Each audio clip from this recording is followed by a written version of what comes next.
चाहे तुम science student हो या फिर कॉमर्स या फिर ह्यूमैनिटीज, फर्क नहीं पड़ता। बट एक कॉमन प्रॉब्लम है जो कि हर एक स्टूडेंट क्लास 11th और क्लास 12th के अंदर फेस करता है, जो कि है इतना सारा सिलेबस कि ये सिलेबस कभी खत्म ही नहीं हो पाता। मुझे पता है तुम भी आज के समय पर ये प्रॉब्लम जरूर फेस कर रहे होगे। ऊपर से इतने सारे डिस्ट्रैक्शन है कि पूछो ही मत। अब रियलिटी ये है ना कि इन सारी प्रॉब्लम्स की वजह से जब आपके एग्जाम आते हैं तो आप बहुत ज्यादा प्रेशर में आ जाते हो, और इतने ज्यादा प्रेशर में आपका दिमाग काम ही नहीं कर पाता, और जितनी चीजें आपको याद भी होती है वो भी तुम भूल जाते हो। यही प्रॉब्लम है ना तुम्हारी। अब इस प्रॉब्लम का सॉल्यूशन है एक ऐसा स्मार्ट स्टडी चैलेंज जिसकी मदद से तुम कम समय के अंदर अपने बहुत सारे सिलेबस को कंप्लीट कर पाओगे।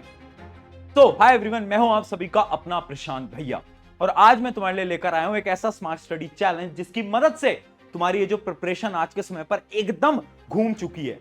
और मुझे पता है बहुत सारे ऐसे स्टूडेंट हैं जो कि कुछ कॉम्पिटिटिव एग्जाम की तैयारी कर रहे हैं, जैसे कि जेई नीट, और वो भी इन प्रॉब्लम्स को फेस कर रहे हैं।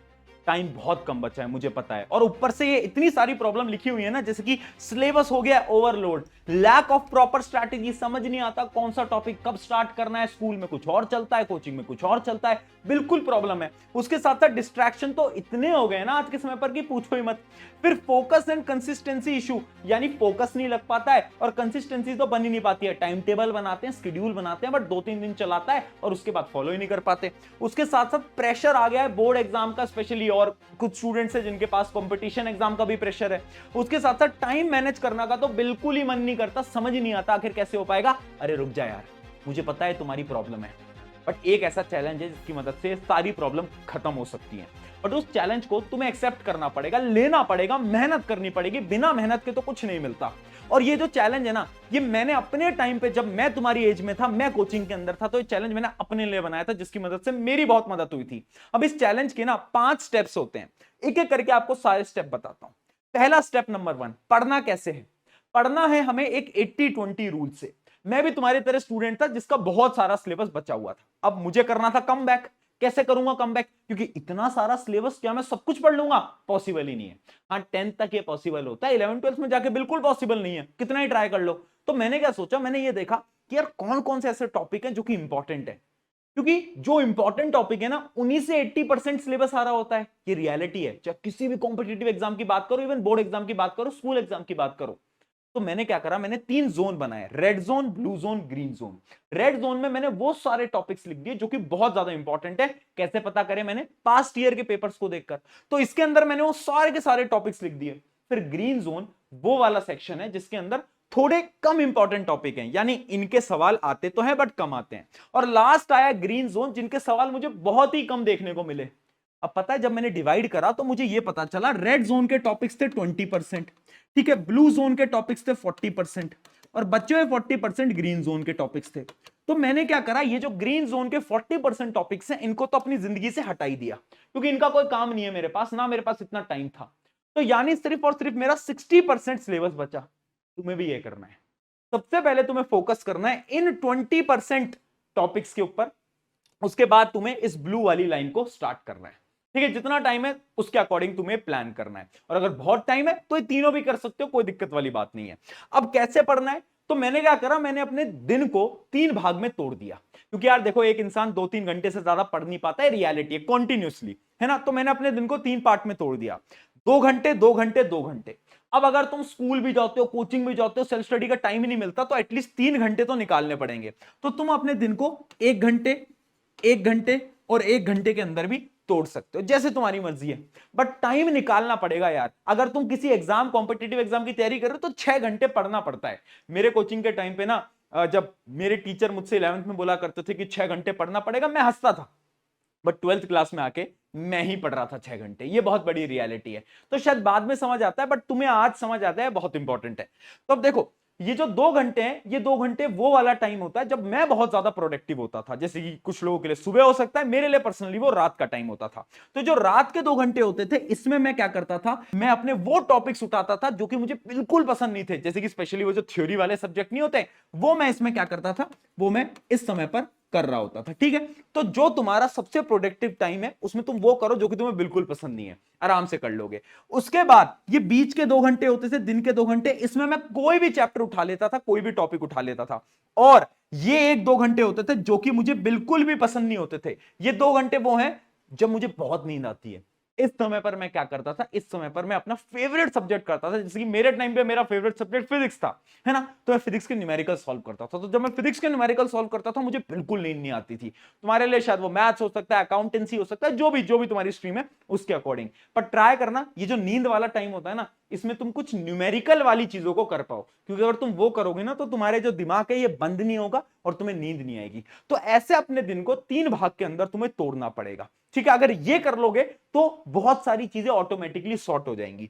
फिर आता है स्टेप नंबर 3। स्टेप नंबर 3 है एक्टिव रिकॉल प्लस फेमेंट टेक्निक। समझाता हूं।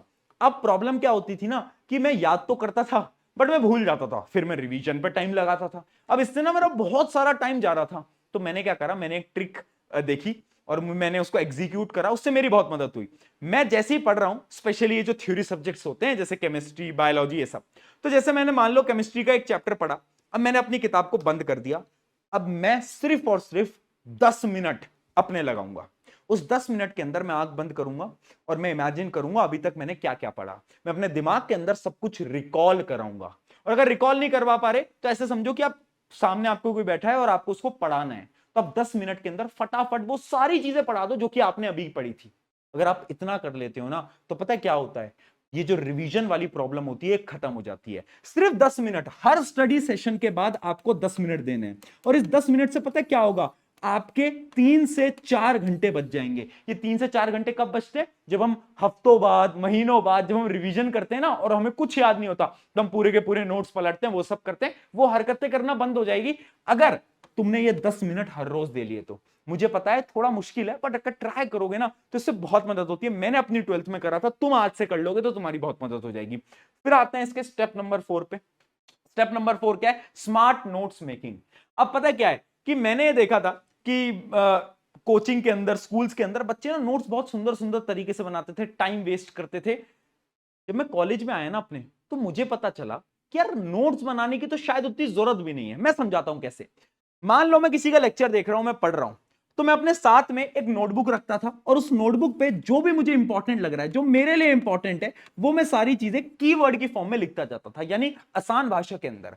वो नोट्स में ऐसे बनाता था कि सिर्फ और मैं ही पढ़ सकता हूं, ठीक है। तो यानी एक इतने बड़े लेक्चर जो कि 2 से 3 घंटे का हुआ करता था, उसको मैं 3 या 2 पन्नों के अंदर खत्म कर देता था, क्योंकि मैं सिर्फ वही लिख रहा हूं जो कि मुझे पता है इंपॉर्टेंट है और मेरे लिए इंपॉर्टेंट है, मुझे सारी चीज समझ आनी चाहिए। तो सारी की सारी चीजें मैंने उसमें लिख ली। अब मान लो मेरा कुछ दिन में एग्जाम है, तो वो जो 3 पन्ने हैं ना, मैं वो उठाता था, देखता था, देखता था, देखता था, खत्म। इससे हुआ क्या कि ये जो तुम वापस से 50 पन्नों के नोट्स को उठाते हो, वापस से रिवाइज करते हो, उससे बच जाओगे।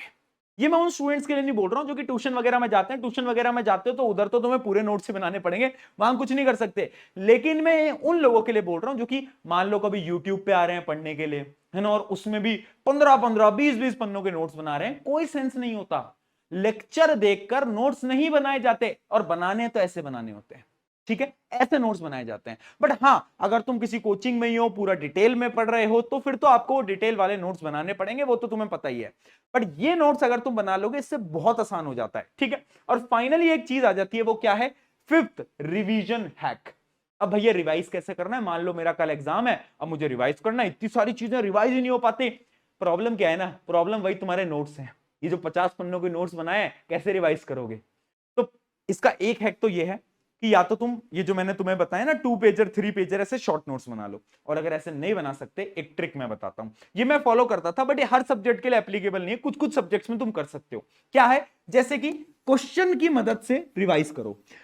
फिजिक्स है, फिजिक्स में नोट्स नहीं पलटने होते यार, वापस से नहीं देखना होता तुमने क्या पढ़ा है। तुम डायरेक्टली एक क्वेश्चन बैंक उठाओगे। क्वेश्चन बैंक तुम्हें पता ही है, एक मैंने भी एक क्वेश्चन बैंक अभी निकाल रखी है, बहुत प्यारी क्वेश्चन बैंक है। उसके अंदर इतने प्यारे प्यारे क्वेश्चन, इतने थोड़े टफ लेवल के भी, थोड़े इजी लेवल के, सब कुछ आपको मिल जाएगा। एनसीईआरटी के भी क्वेश्चन मिल जाएंगे, उसकी लिंक भी मैं दे दूंगा डिस्क्रिप्शन के अंदर। पर वो क्वेश्चन बैंक बहुत अच्छी है, इसलिए मैं बता रहा हूं। तो बेसिकली आपने मान लो क्वेश्चन बैंक उठाई, और क्वेश्चन बैंक उठाते से ही अब आप क्वेश्चन रेंडमली सॉल्व करो। क्वेश्चन नंबर 1, 5, 10, 11, कोई भी।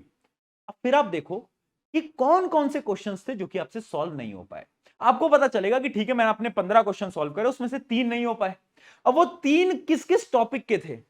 मान लो यार ये वाला जो टॉपिक है, ये सेंटर ऑफ मास का टॉपिक है। अब तुम्हें पता चल गया कि ये जो सेंटर ऑफ मास का टॉपिक है ना, ये तुम्हें नहीं आता, तो इसका लेक्चर देख लो, इसको रिवाइज कर लो। समझ पाए? ऐसे किया जाता है एक स्मार्ट रिवीजन।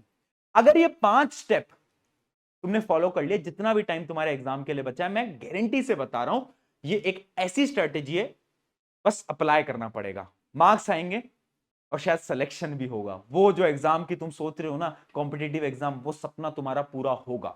बस एक चीज याद रखना, और मेरा लास्ट पॉइंट भी तुम सबके साथ यही है, लास्ट पॉइंट यहां पर लिखा भी हुआ है कि एक 1 to 1 मुझे तुमसे बात करनी है। वो क्या है कि रात को डेली टास्क चेक करो यार, क्या कर रहे हो डेली, लिस्ट बनाओ, चेक करो कि क्या आज तुमने अपने सारे टास्क कंप्लीट करे, यस और नो। खुद से ना गद्दारी नहीं करनी है, खुद से हमें झूठ नहीं बोलना है कि आज तो पता है क्या हुआ था, आज तो ना मेरी तबीयत खराब थी इसलिए मैंने नहीं पढ़ा, आज मुझे रिश्तेदार के पास जाना था इसलिए नहीं पढ़ा। ये झूठ है, अब ये झूठ नहीं चलना चाहिए, खुद से सच्चा रहना है। दुनिया को बोल लो ना यार, पापा नंबर क्यों नहीं आए, मुझे पता है तुम्हें बहाने लगाते हो, पापा नंबर इसलिए नहीं आए क्योंकि ऐसा हो गया था वैसा हो गया था। खुद को, खुद से नहीं। उसके साथ साथ आदत एक दिन में नहीं लगेगी, याद रखना, टाइम लगेगा, कम से कम 20-21 दिन लगेंगे ये 5 स्टेप्स को फॉलो करने के लिए। अपना बेस्ट दो, जितना हो सकता है अपना बेस्ट दे लेना। मतलब मैं ये नहीं कह रहा हूं कि तुम अचानक से टॉपर बन जाओगे, बस अगर तुमने अपना बेस्ट लगा लिया ना, वो भी मेरे लिए और तुम्हारे लिए इनफ रहने वाला है। ठीक है, अब जाओ मेहनत करो, अपने एग्जाम्स को बेहतरीन बनाओ। ऑन दिस नोट, शुक्रिया एवरीवन, मैं हूं आप सभी का अपना प्रशांत, मैं तुम्हारे साथ खड़ा हूं। 11th के सारे लेक्चर आ रहे हैं फिजिक्स के यहां पर। Take care.